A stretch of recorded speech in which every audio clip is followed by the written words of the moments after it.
I think he hit his head. So I think he fell. And I think he probably was trying to grab stuff in the bathroom to open the door. It looked like he was trying to use anything in the bathroom that he could as a tool to try to open the door. Because I went back to the door afterwards, after everything, police is done with the scene, everything. And I went in the bathroom and I closed the door and I sat there to try to figure out what could have happened. And then I'm like, okay, so the door handle's broken. So he must have broke it. Like, first of all, is it hard to break the door handle? And then I look at the door handle. It's the cheapest Chinese import. You know how in Thailand, some things are really garbage, cheap cardboard, like from China, but they're so cheap. So like, this is a new construction house and it's a very nice house, but there's a few things like the fixtures, like the water faucets and the door handles are so cheap that you could just like break it. So I think it just broke. And then actually I thought it would be easy, like to try to open the door, but it was actually challenging. I did construction when I was younger. So I know how to like do everything with a door handle, door lock. So for me, I could figure out, okay, I could wedge something here and turn here and it would open. But I know he knows nothing about this. I can imagine he's home alone and this door handle breaks and there's no way, you can't even break the door down because it's reinforced around the outside to where you could break it from the outside, but you couldn't break it from the inside. There's too much support. So I think he just went in a frenzy trying to get out of the bathroom and couldn't get out. I hear you. How did you know him? Just out of interest? I first met him. Well, actually, the reason why he got into YouTube was he was working with Guru Amin. He was like his editor, and he was helping him with like deciding what to talk about and scripts and all this kind of stuff. And so he was watching my content. He saw Guru Amin, and he somehow got connected to Guru Amin, became his assistant. And then I always knew of him because Amin would talk about him all the time, but I didn't know like who was Leo because, but at that time he wasn't on camera.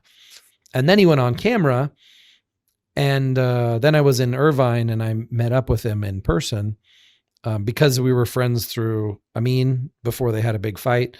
And then when I met up with him, yeah, he said the reason why he got into YouTube was because of my videos. And so what he wanted to do was what I do, but make it more scientific and highly credible. And then so we hung out there, and then we were just planned on hanging out more, but we just stayed in touch by phone. And then when this whole thing happened with his ex-wife and the domestic violence allegations, he had to leave the US.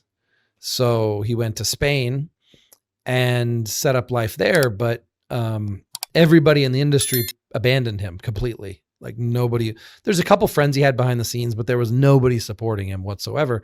And I was supporting him. Like I was talking positively about him, trying to build him up, trying to defend him a little bit, but I had to be sensitive because at the time him and Amin were also fighting. So like anytime I said something good about Leo, Amin would get mad. Anytime I said something good about Amin, Leo would get mad. So I just, balance it, just try to say a little bit nice about both of them, protect because I believe that when someone does something bad, it shouldn't take away everything that they did good. So Leo did a lot of good. He helped a lot of people. And then all of a sudden, one bad domestic violence thing, it's like everybody just throws out all the good work that he did. No, I mean, maybe it's a point system, 10 points for the good things that he did and 1 point minus for the bad things he did. He still got 9 points. At least that's how I saw it. So then he was in Spain and I was talking to him, and he wasn't ever going to get back in the YouTube game. He was just done, gone. And I encouraged him to get back into the YouTube game and offered to rehabilitate him. So I brought him to Thailand, all expense paid for everything for his life for 8 months. I think he lived with me and totally rehabilitated him. I mean, until Connor Murphy came. And then when Connor Murphy came, Leo got jealous of the attention I was giving to Connor at the time, but I didn't know that until I reflected on it afterwards. I didn't know how significant that was. So I think at the time that he passed away, I think his will to live was not very high because of his ex-wife and because he felt very alone because I had shifted my attention to Connor. But I shifted my attention to Connor per his advice and request. He said, Tony, I think you and Connor could be the biggest fitness vlog in the world. Both of your personalities and style and knowledge and everything is like beyond anything that's out there as far as fitness vlogging. He's like, trust me, do that. Go with Connor and do that. We can still do our scientific videos, but just make the vlogs a priority. So I said, okay, I'll go with Connor and I'll start vlogging. So we actually the day that he passed away, that we estimate based on the condition of his body, was the day that Connor and I were vlogging. And I did see that Leo felt lonely, and it was a little weird that day. Like, I invited him to come too. I said, come with us. And he's like, no. I got to write scripts and this and that. But